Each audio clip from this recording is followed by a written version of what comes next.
Tahukah Anda mengapa koin berserakan di pemakaman? Ada Zhang Mingbi di tanah. Saya mengambilnya dan membuangnya ke tempat sampah. Pengemis di sebelah tempat sampah mengomel bahwa Anda sudah selesai. Anda akan dihantui oleh hantu. Itu adalah koin kematian. Pengemis itu mengambil segenggam uang receh dari pecahan mangkuk di depannya. Taruh di tanganku. Jika Anda memiliki kantung di bawah mata, makanlah sesuatu yang enak. Anda tidak akan bisa memakannya lusa. Saya mengucapkan terima kasih kepada pengemis tersebut atas kebaikannya. Masukkan kembali uang itu ke dalam mangkuk yang pecah. Lalu dia berbalik dan masuk ke tempat sampah. Saya mengeluarkan koin neraka. Pejuang materialis yang setia. Jangan pernah percaya pada dewa dan hantu. Tapi saya lebih percaya bahwa itu ada. Tidak bisa mempercayainya. Saya harus menyingkirkan benda ini dengan aman. Pengemis itu menatapku dengan kaget saat aku mengambil koin hantu itu. Duduk di lantai. Mau tak mau aku menggelengkan kepala dan menghela nafas. Sepertinya saya belum pernah melihat orang yang begitu putus asa. Saya duduk di dalam taksi dan berkata kepada supirnya, "Tuan, pergi ke kuil Jingwang." Sesampainya di kuil Jingwang, saya tak segan-segan menolak gambar yang diserahkan calo itu. Lalu dalam cibirannya, masukkan uang $100 ke dalam patung prestasi. Aku menyatukan kedua tanganku, sampaikan permohonan yang tulus kepada Sang Buddha. 100 yuan adalah penghargaan untuk Anda. Anda juga menerima koin tambahan di tengah. Tolong berkati saya untuk menjadi kaya dan sejahtera sepanjang hidup saya. Jangan khawatir tentang makanan dan pakaian. Kesejahteraan yang paling penting adalah jangan biarkan hantu di dunia bawah menemukanku. Klik klik klik klik. Lampu pijar berkedip-kedip dan padam. Saklar lampu berbunyi bip secara teratur. Bergema dalam kesunyian kamar tidur. Aku terbungkus selimut. Jangan berani menyerah. Bahkan satu jari kaki pun terlihat di luar selimut. Jendela sudah saya tutup. Tidak ada suara di seluruh ruangan. Tapi aku hanya bisa meyakinkan diriku sendiri. Saklarnya pasti tertiup angin. Tidak mungkin ada hantu di dunia ini. Kemakmuran, demokrasi, peradaban, dan harmoni. Sebagai pejuang materialis yang gigih, saya dengan tegas menentang tahayul feodal dan semua hal dunia lain. Mungkin lampunya rusak, mungkin ada tikus di rumah, mungkin ada yang sedang mengerjaiku. Tidak ada hantu di dunia. Aku membungkus diriku dengan selimut, masker mata dan penutup telinga memberi saya rasa aman. Tapi terlalu diam juga tidak baik. Sarafku diregangkan erat oleh tangan tak kasat mata, membuatku tetap terjaga. Buddha mengambil uang orang, menghilangkan bencana bagi orang lain. Mohon. Saya merasa tidak nyaman. Saya sangat menyesalinya. Saya hanya menyumbang 100 yuan pada siang hari. Jika tidak, saya akan berdonasi lebih banyak besok. Ide ini baru saja terlintas.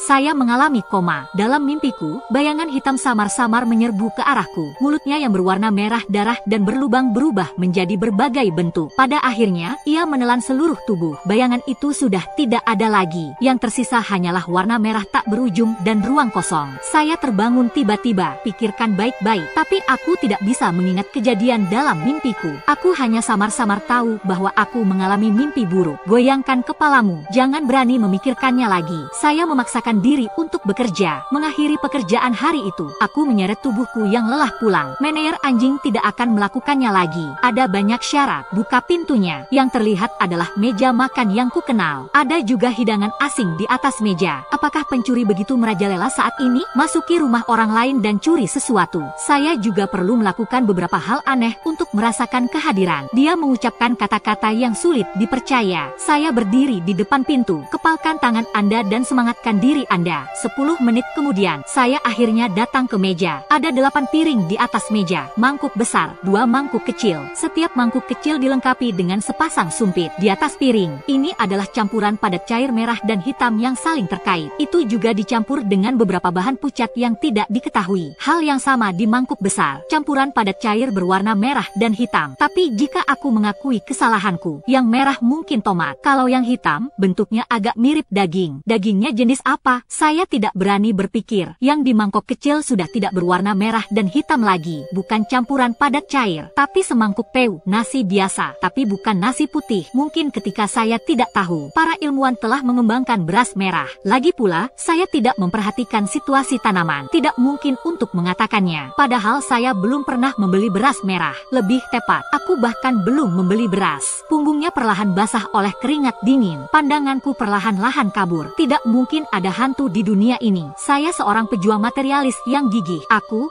tidak takut. Saya tidak takut memaksakan diri untuk menarik napas dalam-dalam. Saya akhirnya berhenti gemetar. Akhirnya aku bisa keluar dari pintu. Saya tahu apa yang harus saya lakukan sekarang. Anda mengajukan laporan polisi palsu. Merindukanmu adalah pelanggaran pertama. Tidak akan akan ada penuntutan kali ini. Jika ada waktu berikutnya, kami akan menahanmu. Biji coklat, sesuatu yang sangat aneh telah muncul di rumahku. Saya dengan bersemangat menjelaskan kepada petugas polisi di depan saya. Silakan periksa lagi. Aku benar-benar tidak berbohong padamu. Kami telah memeriksa pengawasan di sekitar rumah Anda. Konfirmasikan itu kecuali Anda hari ini. Tidak ada orang lain yang memasuki rumah Anda. Petugas polisi mendorong tanganku. Sejujurnya, menurut saya kondisi mental Anda tidak terlalu baik. Saya sarankan Anda pergi ke psikiater. Melihat ke rumah di mana saya perlahan-lahan ditinggalkan sendirian. Saya merasa sangat panik. Jelas ini masih menjadi rumah bahagia saya kemarin lusa. Hangat dan bahagia. Tapi kenapa sekarang jadi aneh? Membuatku merasa sangat kedinginan. Saya bergegas keluar rumah. Berlari ke jalan. Jarang orang berjalan di jalan. Bersamaan dengan matahari yang akan terbenam. Buat bayangan panjang. Hati saya perlahan-lahan menjadi tenang. Lalu aku mengangkat tanganku untuk memanggil taksi. Ucapkan, Master, kepada pengemudi. Pergi ke kuil Jingwang. Kekuatan uang masih berguna. Misalnya gaji bulanan 20.000. Cukup bagi saya untuk menerima tuntutan tidak masuk akal dari mener anjing tersebut. Contoh lainnya adalah yang berhasil saya peroleh. Jimat secara pribadi diberkati oleh tuan rumah. Pada saat yang sama, saya sangat berharap Buddha dapat melihat. Demi 1000 yuan di kotak prestasi. Jaga aku tetap aman dan sehat. Tidak ada penyakit atau bencana. Lebih baik mengembalikan semuanya seperti semula. Di depan rumah, aku menarik napas dalam-dalam. Setelah memegang erat jimat itu di sakuku, baru saat itulah saya memiliki keberanian untuk membuka pintu. Tidak ada sama sekali. Tuhan yang baik, aku hanya bisa bersorak. Guru benar-benar tidak berbohong kepada saya. Saya akhirnya bisa tidur nyenyak. Aku melepaskan sepatuku 2 kali, melompat ke tempat tidur, peluk boneka kesayanganku, bergulir dengan penuh semangat. Baru saja berputar setengah lingkaran, saya melihat sepasang mata gelap, lihat lurus ke arahku.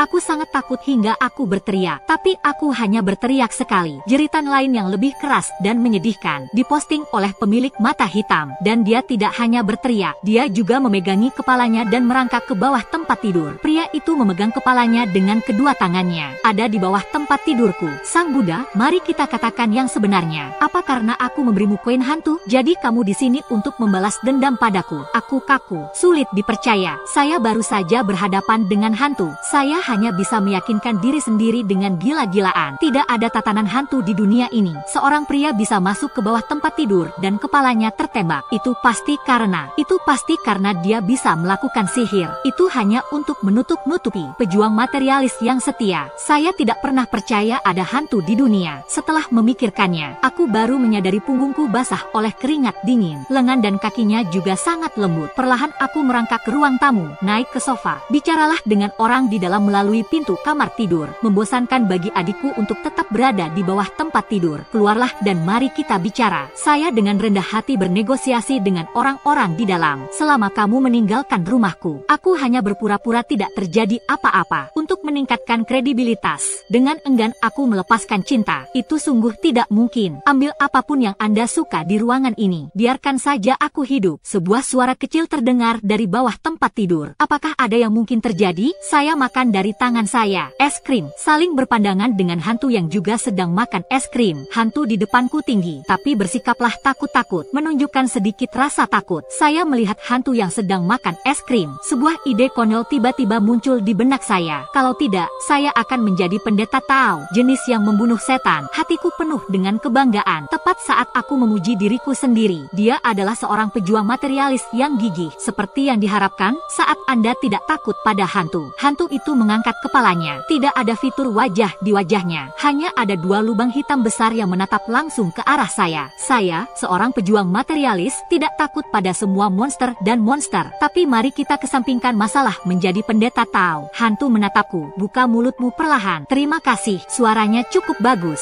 Sama-sama. Saya menjawab dengan ragu-ragu. Lalu aku melihat hantu itu kembali ke bawah tempat tidur lagi. Aku bersumpah. Suaraku tidak nyaring sama sekali. Meski dengan sedikit gemetar. Tapi bagaimana Anda menakuti hantu itu kembali ke bawah tempat tidur? Apakah saya benar-benar berbakat menjadi pendeta Tao? Tapi sepertinya hantu itu sangat pengecut. Hal itu justru membuat ketegangan dan ketakutan di hati saya semakin hilang. Semua hantu seperti ini. Saya masih takut. Apakah saya masih manusia? Keluarlah dan mari kita bicara. Katakan dengan lantang. Saya juga memiliki kepercayaan diri yang besar di hati saya. Aku menyilangkan tanganku dan bersandar. Mata kesemutan seperti elang keluar dari bawah tempat tidur. Hantu itu memiliki suara yang dalam, nada halus, Bisakah kamu menyandarkan kepalamu kembali ke lehermu? Sebagai seorang pejuang materialis yang gigih, saya tentu saja tidak takut dengan hantu. Tapi seorang pria tanpa kepala memegangi kepalanya. Sangat aneh, hantu itu gemetar. Tapi aku cukup kuat untuk tidak kembali ke bawah tempat tidur lagi. Sebaliknya, dia dengan gemetar meletakkan kepalanya di lehernya. Apakah aku begitu menakutkan? Sungguh pengecut. Aku bersenandung pelan. Terima kasih sudah memakan es krimku. Sangat takut padaku. Jika bisa, jangan makan dariku. Pengecut itu diam. Saya hendak berbicara. Saya melihat pengecut keluar dari perutnya. Keluarkan sesuatu. Es krim. Bukankah struktur tubuh hantumu begitu istimewa? Sesuatu untuk dimakan satu gigitan pada satu waktu. Itu sebenarnya bisa dikeluarkan dari perutnya secara utuh. Dia benar-benar rugi jika Nobel tidak memberi Anda hadiah. Tunggu, apakah memang ada hantu di dunia ini? Lalu apakah Nobel harus menghadiahkan dirinya sendiri hadiah terlebih dahulu? Aku sangat benci kalau pengecut mengerucutkan bibir, bergumam. Bahkan kamu tidak mengizinkanku makan yang manis-manis.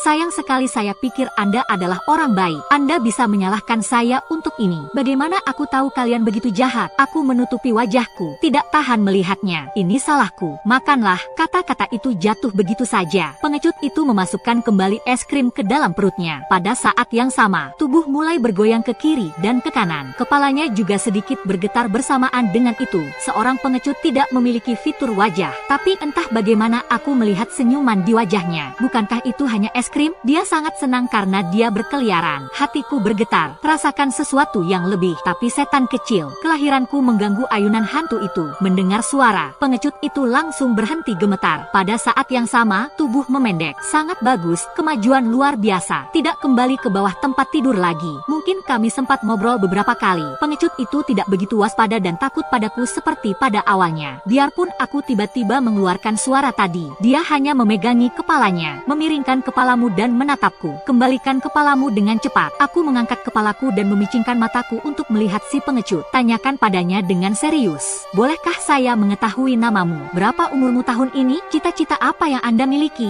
Bagaimana saya bisa rela pergi? Pengecut itu diam. Setelah beberapa saat, dia perlahan berbicara. Namaku Qin Xiaoliang. Sepertinya seekor harimau terus memanggilku seperti itu. Qin Xiaoliang menciutkan lehernya saat dia berbicara. Sepertinya dia takut pada harimau. Saya berusia 28 tahun ini. Bayangan mata gelap Qin Xiaoliang berubah. Ekspresinya terlihat sedikit bingung. Aku merasa seperti aku tahu segalanya. Tapi apa yang harus aku lakukan? Tidak yakin. Saya mungkin tidak punya otak. Saya benar-benar gila. Anda sebenarnya bisa melihat ekspresi wajah hantu. Anda adalah hantu tanpa tubuh. Tentu saja tidak ada otak. Aku berbisik setuju. Qin Xiaoliang tiba-tiba menyadari dan kemudian lanjutkan. Saya tidak punya cita-cita. Tapi aku tahu ada sesuatu yang harus aku lakukan. Lakukan saja. Saya akan pergi dari sini. Apa yang terjadi? Saya segera bertanya. Menemukan. Suara Qin Xiaoliang datang dari bawah tempat tidur. Aku merayu. Qin Xiaoliang menangis dengan kebencian dan kekaguman. Menangis dan mengeluh. Suara yang tersisa. Liku-liku yang tak ada habisnya. Tentu saja kedengarannya juga tidak terlalu bagus. Tapi yang paling aku benci adalah melihat orang menangis di hadapanku. Jadi aku menyatukan tanganku. Tan 11 duduk di depan Qin Xiaoliang. Bersiaplah untuk berbicara, untuk berhenti menangis.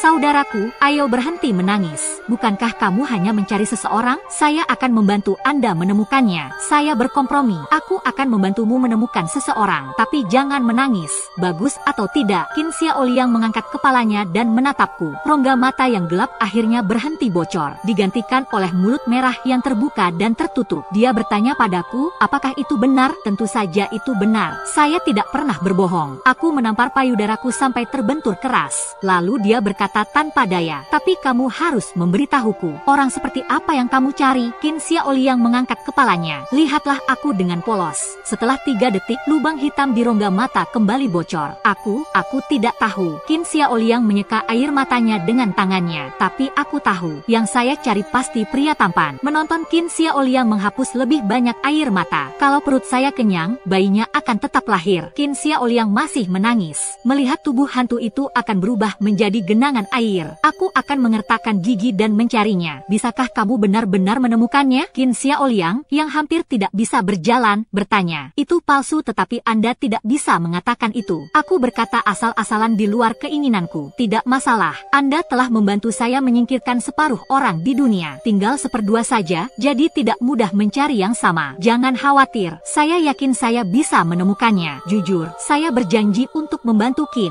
Xiaoliang tidak hanya termotivasi oleh kebaikan. Pertama-tama, saya sangat ingin mengirimnya pergi secepat mungkin, meski dia terlihat sangat tidak berbahaya sekarang, dan sepertinya dia tidak bisa menyakitiku di masa depan. Tapi tetaplah bersama hantu. Jika Anda tidak yakin, Anda akan kehilangan energi yang lalu matikan. Kedua, saya sangat tidak ingin melihat orang lain menangis di depan saya. Meskipun Qin Xiaoliang adalah hantu, tapi umumnya masih humanoid. Pada akhirnya, saya sangat takut dengan hantu tanpa wujud manusia. Qin Xiaoliang adalah hantu yang bisa membuat dirinya menangis. Dia benar-benar sudah mengetahui semuanya. Setelah saya setuju untuk membantu Qin Xiaoliang menemukan seseorang, tiba-tiba saya teringat sebuah pertanyaan. Mengapa kamu diam-diam membuatku takut beberapa hari yang lalu? Aku tidak membuatmu takut. Qin Xiaoliang meneteskan air mata, berkata dengan gemetar. Saya baru bangun 3 hari yang lalu. Saat itu kamu tidak bisa melihatku. Bagaimana mungkin aku bisa membuatmu takut? Saya mengerutkan kening, merasa sedikit curiga. Meskipun saya sangat yakin Qin Xiaoliang tidak akan berbohong kepada saya, tapi aku masih merasa ada yang tidak beres. Jadi aku bertanya tadi malam, mengapa Anda ingin memanfaatkan saya saat saya sedang tidur, menghidupkan dan mematikan lampu? Qin Xiaoliang sedikit menundukkan kepalanya, menghadap ke samping, tampaknya sedikit malu. Aku sedikit takut dengan kegelapan. Kamu bukan hantu. Apa yang Anda takutkan? Jangan terlalu konyol. Oke, aku menelan batu giok di hatiku. Lanjutkan bertanya dengan nada tenang. Kalau takut gelap, kenapa tidak matikan saja lampunya? Mengapa Anda menyalakan dan mematikannya? Qin Xiaoliang bahkan lebih malu.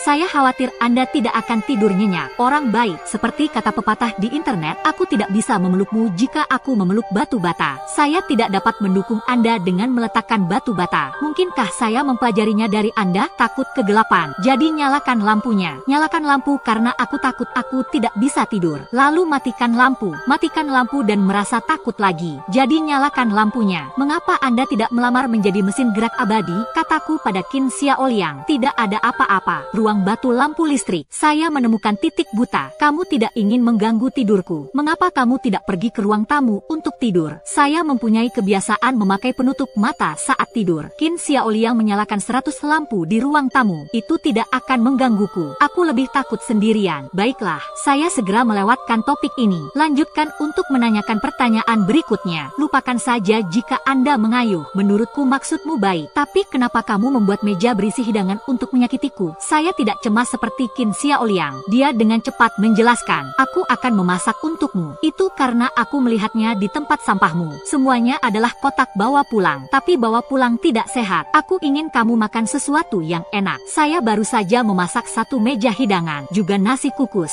Tapi Qin Xiaoliang hampir menangis saat dia berbicara. Tapi saya tidak tahu kenapa. Bahan-bahan itu mengubah tampilannya di tangan saya. Bahkan nasi putih pun berubah menjadi merah. Wah, saya tidak bermaksud begitu. Saya khawatir Qin Xiaoliang akan menangis lagi. Minta maaf dengan cepat. Oke, itu semua salahku. Jangan menangis. Itu jelas hantu yang menggangguku. Mengapa akhirnya menjadi jelas bahwa saya bukan orang baik? Qin Xiaoliang menangis beberapa saat, perlahan berhenti menangis. Katakan yang sebenarnya dengan suara berkedut. Aku tahu kamu orang baik. Saya sangat menghargai semua yang Anda lakukan untuk saya. Apa yang telah saya lakukan? Memberimu es krim. Kemarin sore suatu kekuatan memasuki tubuh saya. Tepat sebelum kamu kembali, ada kekuatan yang lebih besar memasuki tubuhku. Itu sebabnya saya bisa menunjukkan tubuh saya. Biarkan kamu melihatku. Qin Xiaoliang menatapku dengan tulus. Mata penuh rasa terima kasih. Terima kasih banyak. Terima kasih. Mengapa 2 kali yang disebutkan Qin Xiaoliang begitu familiar? Lalu saya pergi ke kuil Jingwang. Apakah sudah waktunya memberikan uang kepada Buddha untuk dupa? Ada apa? Buddha menggunakan uang saya untuk melakukan sesuatu demi orang lain. Pinjam bunga untuk dipersembahkan kepada Buddha. Bukan itu yang dia lakukan, kan? Tenang. Setelah tenang, saya memberitahu Qin Xiaoliang bahwa Anda tidak ingin pergi ke ruang tamu. Tidur saja di bawah tempat tidur. Lampunya bisa menyala. Bagaimanapun, saya akan memakai kacamata. Semoga kamu selamat malam, jawab Qin Xiaoliang dengan suara rendah. Selamat malam dan mimpi indah.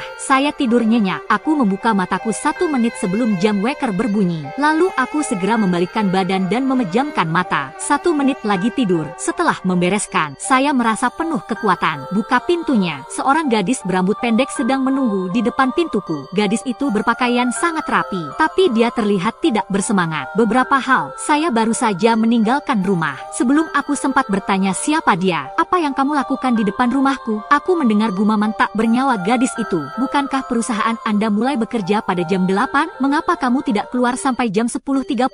Ketika gadis itu mengatakan ini, aku menjadi bersemangat. Setelah lulus, yang paling saya banggakan adalah saya menemukan pekerjaan yang bagus. Perusahaan kami menerapkan sistem kerja yang fleksibel. Selama pekerjaan selesai, tidak apa-apa untuk berangkat kerja pada jam 2 siang. Gadis itu tidak berbicara. Tidak ada cahaya sama sekali di mata yang sudah redup itu. Meski gadis itu tidak terlihat seperti orang jahat, tapi karena hati-hati, aku masih bertanya padanya, apa yang kamu lakukan di sini? Apakah Anda perlu saya memanggil polisi untuk Anda? Ada kamera di pintu rumah saya. Saat ini, gadis itu sepertinya telah mendapatkan kembali jiwanya. Suara yang dia ucapkan juga menunjukkan sedikit vitalitas. Saya baru di sini, tinggal di sebelah Anda. Ibu saya meminta saya untuk mempunyai hubungan yang baik dengan tetangga saya. Ini adalah untuk Anda. Gadis itu berkata dan menyerahkan tas di tangannya kepadaku. Ini ibuku yang sedang membuat sosis. Wangi sampai mati. Kamu pasti suka. Saya sangat gembira. Bagaimana kamu tahu aku paling suka makan sosis? Terima kasih ibu untukku. Jika dia memberiku sesuatu yang lain, saya mungkin harus bersikap sopan. Tapi yang dia berikan padaku adalah sosis favoritku. Hei, terima kasih, terima kasih. Terima kasih kembali. Gadis itu melambaikan tangannya. Lihatlah wajahku. Tiba-tiba berhenti. Alisnya juga berangsur-angsur berkerut. Bertanya dengan bijaksana, apakah Anda mengalami sesuatu yang buruk baru-baru ini? Meski dia mengatakannya dengan sangat tersirat, tapi keringat dingin langsung keluar dari punggungku. Saya berpura-pura tidak peduli, tersenyum dan bertanya kepadanya apa yang buruk tentang dirinya. Saya membuat sendiri meja berisi piring gelap kemarin. Apakah itu dianggap sebagai hal yang buruk? Gadis itu mungkin melihat wajahku tanpa mengubah ekspresinya. Tidak ada pertanyaan lagi. Sebaliknya, ada sesuatu yang dimasukkan ke telapak tanganku. Ambil ini, menjagamu tetap aman. Aku merentangkan telapak tanganku. Jimat hitam tergeletak di telapak tanganku. Saya berterima kasih kepada gadis itu dan mulai bekerja. Di tengah perjalanan aku mengambil jimat itu, dibuang ke tempat sampah di stasiun kereta bawah tanah. Bukannya aku sok. Saya rasa Kinsia Oli yang tidak dapat menyakiti saya. Itu adalah jimat yang diberikan gadis tetangga kepadaku. Memberiku perasaan yang sangat buruk. Tiba perusahaan. Sepanjang jalan, orang-orang menunjuk ke arah saya. Saya pikir itu karena lipstik saya luntur. Saya mengeluarkan ponsel saya dan mengambil foto. Tidak, lalu kenapa semua orang begitu sering menatapku? Lalu aku hanya duduk di mejaku.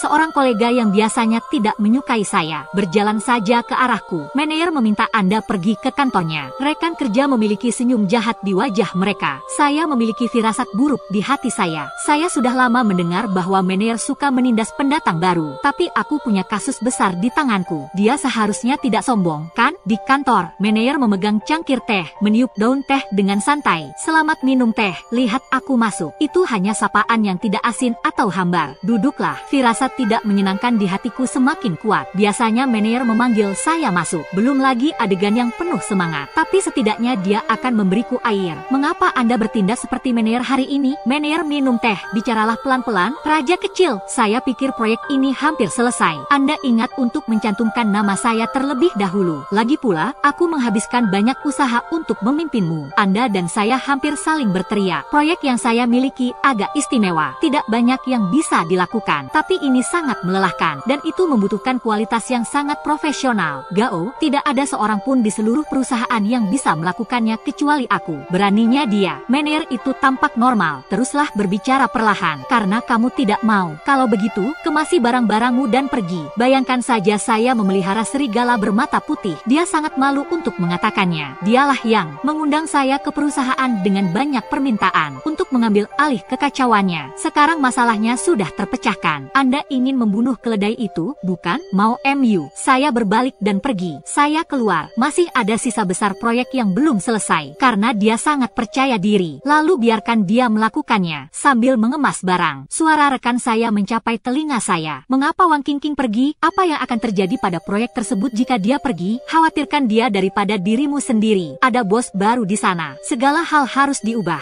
Kalau tidak, bagaimana menurut Anda Lao Deng berani memecatnya? Saya bertarung dengan para dewa. Bencana bagi manusia. Gerbang kota terbakar. Bencana pada kolam ikan. Saya sangat sedih ketika saya keluar dari perusahaan. Semua orang menatapku. Ada rasa kasihan di mata mereka. Ini seperti melihat melihat seekor anjing yang berduka. Saya berdiri di depan pintu perusahaan. Gedung tinggi ini terpantul di mataku. Akhirnya saya memberinya isyarat jari tengah. Pergilah, tidak ada seorang pun yang tersisa di sini. Miliki tempat tinggalmu sendiri. Dengan kekuatan ibuku, di mana tidak ada makanan untuk dimakan. Walaupun demikian, tapi saya masih merasa sedikit sedih. Saya hanya pergi ke supermarket dan membeli 2 kotak bir. Kembali ke rumah, Qin Xiaoliang bersembunyi di sudut memikirkan masa lalunya. Melihat punggung Qin Xiaoliang yang kesepian, saya merasa sedikit bersalah. Salahkan saya karena mengetahui bahwa Qin Xiaoliang membutuhkan seseorang untuk menemaninya, namun tetap meninggalkannya untuk berangkat kerja. Jika saya tahu, saya akan membunuh keledai itu terakhir kali. Seharusnya aku tidak pergi bekerja. Saya mengambil 2 langkah ke depan, tepuk bahu Qin Xiaoliang. Katakan padanya jangan khawatir, aku tidak akan meninggalkanmu sendirian lagi. Qin Xiaoliang menoleh. Ada es krim yang belum habis di bibirku.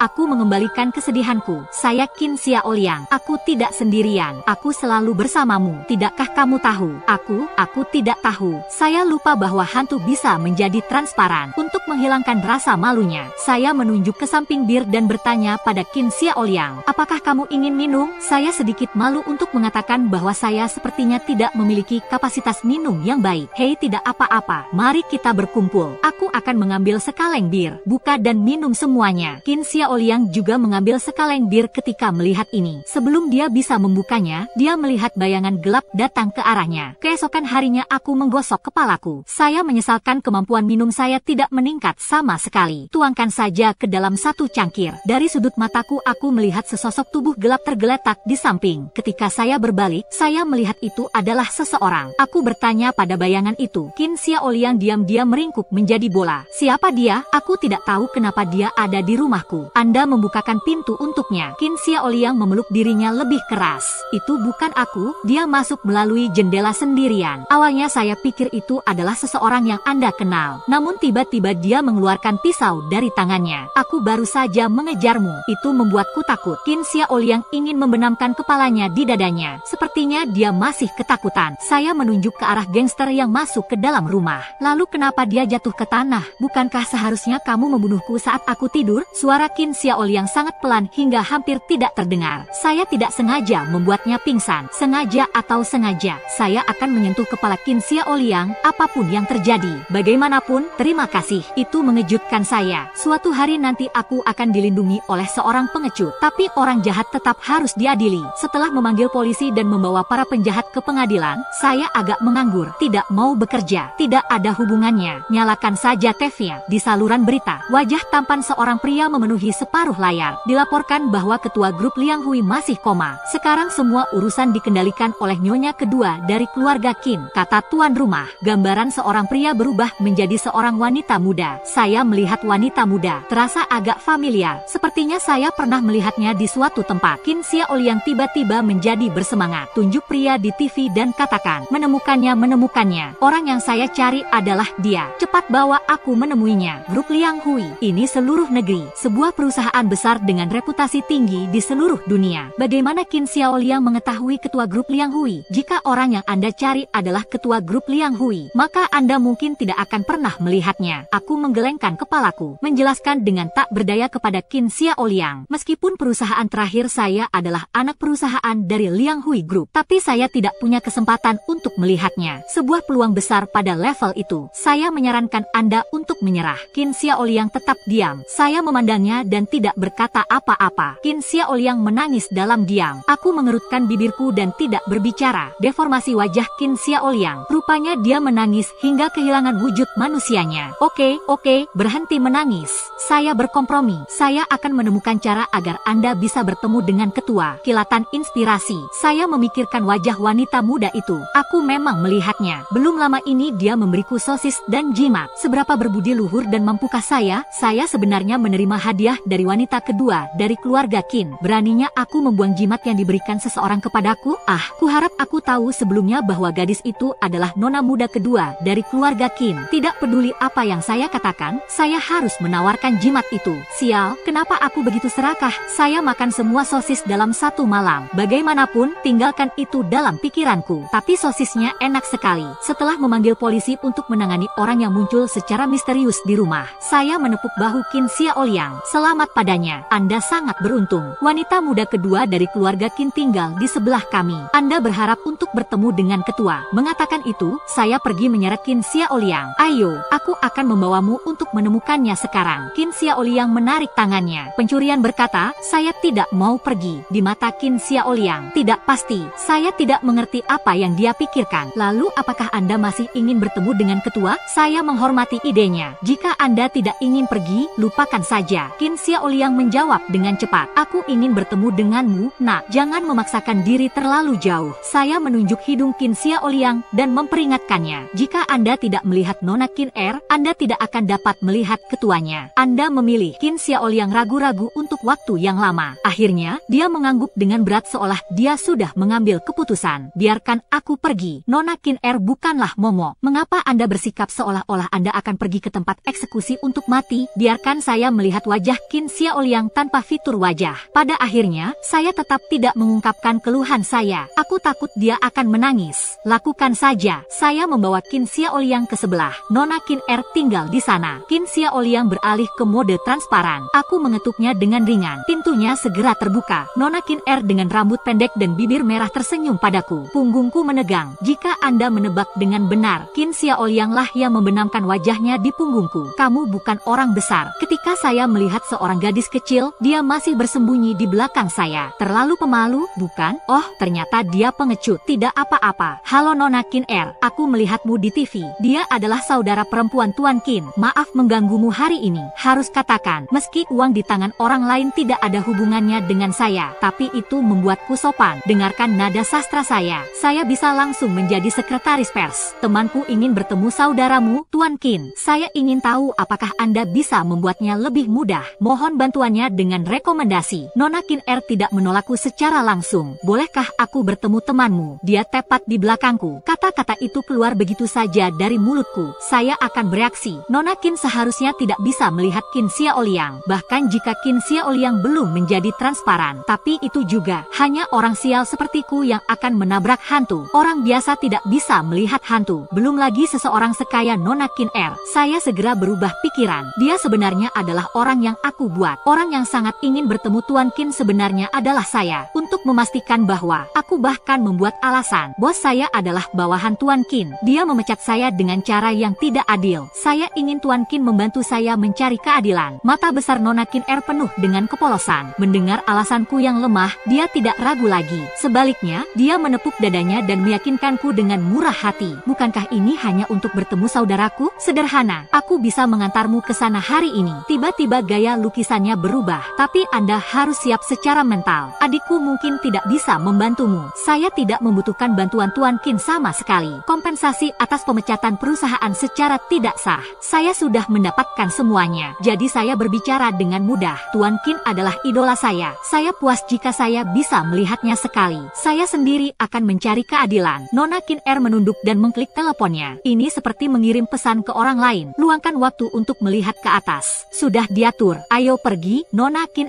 Saya mengemudi dan duduk di kursi penumpang. Qin Xiaoliang duduk di celah antara aku dan pintu mobil. Saya tahu ini tidak aman. Itu juga tidak mematuhi peraturan lalu lintas. Tapi siapa yang membuat undang-undang hanya membatasi orang? Kamera juga tidak dapat menangkap trek. Tujuannya akan segera tercapai. Yang mengejutkan saya, tempat Nona Qin membawaku adalah rumah sakit. Ayo pergi dan ikuti Nona Qin ke depan bangsal. Seorang pria tampan dan kaya, berbaring di tempat tidur dengan mata tertutup. Kalau bukan karena sedikit naik turunnya dada, itu tidak ada bedanya dengan orang mati. Tampan dan ganteng, terlihat dengan mata telanjang. Apa yang tertulis di Dojin TV? Berdiri di samping ranjang rumah sakit adalah seorang pria berpakaian aneh. Pakaian sederhana. Di belakang punggungnya ada pedang mahoni. Saya tidak bertanya pada Nona Qin siapa dia, karena ini jelas bukan urusanku. Qin Xiaoliang mengikutiku langkah demi langkah ke bangsal. Seorang pria melihatku masuk, segera mengambil pedang mahoni dan menebasku. Saya sangat takut sehingga saya lari. Ketika saya berbalik, saya melihat Nona Qin menutup pintu. Dia bahkan ingat untuk menguncinya. Saya berhenti. Hanya ada satu pikiran yang tersisa di benak saya. Ini sudah berakhir. Saya telah menjadi seekor anjing yang dipukuli di balik pintu tertutup. Kematian sebagai rumah. Hadapi pria itu. Namun ternyata targetnya bukanlah saya. Pria itu menarikan pedang mahoni mengikuti angin. Semua gerakan diarahkan ke Qin Xiaoliang. Nyonya kedua, tunggu sebentar. Saya akan segera menyingkirkan roh jahat ini. Tidak, saya mendengar pria itu ingin membunuh Qin Xiaoliang. Tubuhku cepat. Pikirannya melangkah di depan Qin Xiaoliang. Pedang mahoni milik pendeta Tao itu langsung mengenai kepalaku. Saya sangat takut sehingga saya menutup mata. Suara teredam. Aku membuka mataku. Saya melihat penghalang emas muncul di sekitar saya. Penghalang inilah yang membantuku memblokir pedang Taomu tadi. Di dalam kantong, jimat yang saya minta dari kuil Jingwangji mulai terasa panas. Aku menyatukan kedua tanganku, membayar sumpah yang saleh. Terima kasih Buddha. Tunggu aku keluar. Saya pasti akan memberi Anda lebih banyak uang untuk minyak wijen. Penghalang itu membungkus erat Qin Xiaoliang dan aku. Tidak peduli berapa banyak pendeta Tao di luar yang memotongnya, itu tidak akan bergerak seperti gunung. Qin Xiaoliang menyodok punggung bawahku. Saya bertemu. Dia dengan ragu-ragu mengambil 2 langkah menuju Qin di ranjang rumah sakit. Kabar baik penghalang itu akan mengikutiku. Berita buruk, Qin Xiaoliang telah pergi. Kabar baik atau buruk yang tidak diketahui. Tuan Qin terbangun di ranjang rumah sakit. Pangeran Qin membuka matanya. Matanya jernih, seolah dia tidak pernah menutup matanya sama sekali. Lihatlah sekeliling. Anda langsung tahu apa yang terjadi. Dia dengan sopan berbicara kepadaku tentang urusan rumah tangga. Harap menghindarinya untuk sementara. Saya akan datang ke rumah Anda besok untuk mengucapkan terima kasih secara langsung. Saya akan merespons dengan sopan dan semuanya akan baik-baik saja. Lebih baik tidak datang ke sini. Setelah mengatakan itu, dia langsung lari. Sesaat sebelum Qin Xiaoliang menghilang, saya melihat pemandangan yang mengejutkan. Wajah Qin Xiaoliang telah tumbuh. Dia juga terlihat persis seperti Tuan Qin. Untuk mengkonfirmasi pikiranku, saya menghidupkan telepon saya. Cari nama putra sulung Qin. 2 kata di atas menarik perhatian saya, membuatku ingin kembali. Ketika saya baru saja bertemu Qin Xiaoliang, nama putra sulung Qin adalah Qin Liang. Saya memikirkan diri saya sendiri karena saya takut pergi ke kuil untuk meminta jimat. Meskipun itu bisa dimaafkan, tapi saya selalu mendengarkan Menyer. Seberapa teliti putra sulung Qin? Bagaimana Anda mengukur dan berhati-hati? Jangan khawatir, saya selalu sedikit gugup, takut pada Qin Liang, membalas kebaikan dengan kebencian. Saya bertanya kepada Anda berapa banyak kesedihan yang dapat Anda alami. Ibarat menyelamatkan seseorang karena takut digigit anjing. Dengan sedih, aku mengeluarkan bir yang belum kuhabiskan terakhir kali. Minum semuanya dalam satu tegukan. Dondong, menjadi muda itu bagus.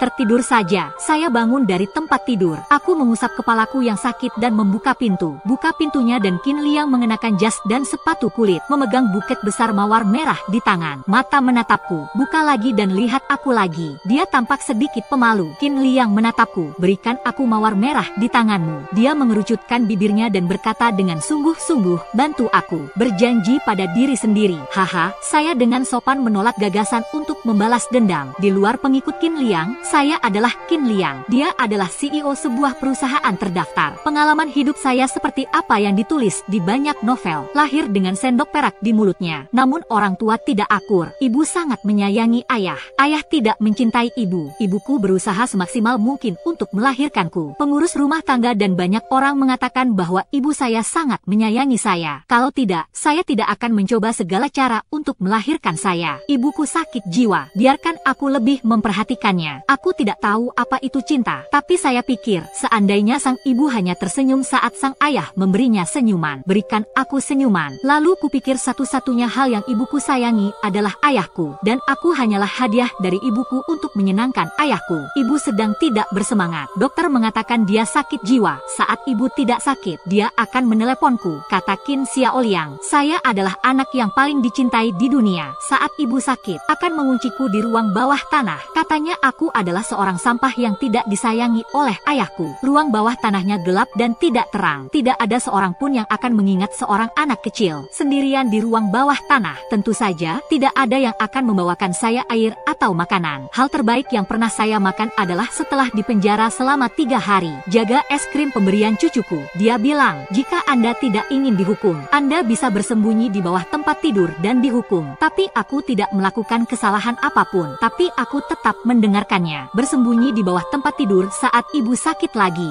Saya tidak pernah dikurung di ruang bawah tanah lagi. Sebagai orang dewasa saya mengambil alih cuti. Seorang pendeta tahu mengatakan hal itu ketika saya berumur 28 tahun. Ada bencana besar dalam hidup, namun selamat dari bencana tersebut. Akan diberkati nanti. Aku akan bertemu cintaku. Aku tidak mengerti cinta. Hatiku tergerak secara memalukan. Saya akui bahwa saya membutuhkan cinta. Pendeta tahu berkata bahwa musibahku adalah terpisahnya jiwaku dari tubuhku. Jika Anda ingin menghindari perampokan, penting untuk mengkonsolidasikan 3 jiwa dan 7 jiwa. Saya membiarkan dia memperkuat 3 jiwa dan 6 jiwa saya. Tinggalkan kalimat yang representatif. Beradaptasi dengan bencana. Ketakutan dan rasa takut adalah kualitas batin saya yang tidak diterima. Ayah ingin aku berdiri tegak. Ibu saya akan menampar saya ketika saya cukup takut hingga menangis. Bencanaku telah tiba. Ini sebenarnya karena adikku. Berdasarkan keluarga Qin, dia bahkan ragu-ragu mencari pendeta Tao untuk melakukan sesuatu padaku. Malah kalau dia cerita langsung ke aku bersedia memberikan cintaku padanya. Setelah jiwa kembali ke tubuh, kenangan bergaul dengan Wang Qingqing berputar-putar di benak saya. Saya mengerti mengapa Wang Qingqing adalah cintaku. Karena setiap kali aku bertemu dengannya, aku akan jatuh cinta padanya. Wang Qingqing baik dan murah hati, simpatik, bahkan hantu yang kesepian pun bisa dirawat olehnya. Itu seperti seberkas cahaya, bersinarlah di dunia spiritualku yang sunyi dan sepi. Akhirnya aku merasakan kehangatan yang disebut cinta. Itu akan memenuhi tuntutanku yang disengaja dan egois. Terimalah sifat pengecut dan tidak kompeten saya. Ketahuilah bahwa cahaya tidak akan menyinariku sendirian. Bahkan aku hanyalah orang yang tidak berarti dalam terang, setitik debu. Tapi aku tetap ingin bersama cahaya selamanya. Saya akan menghabiskan 1 hari memecahkan bahaya tersembunyi yang disebabkan oleh adikku, menyelesaikan akumulasi urusan perusahaan Qingjia. Aku menekan diriku sendiri, masih tidak bisa mengendalikannya. Temui Wang Qingqing di pagi hari. Aku mendandani diriku dengan hati-hati. Bawalah bunga mawar terindah. Sesampainya di depan pintu rumah Wang Qingqing, serahkan dirimu padanya. Dia harus memilikinya meskipun dia tidak menginginkannya.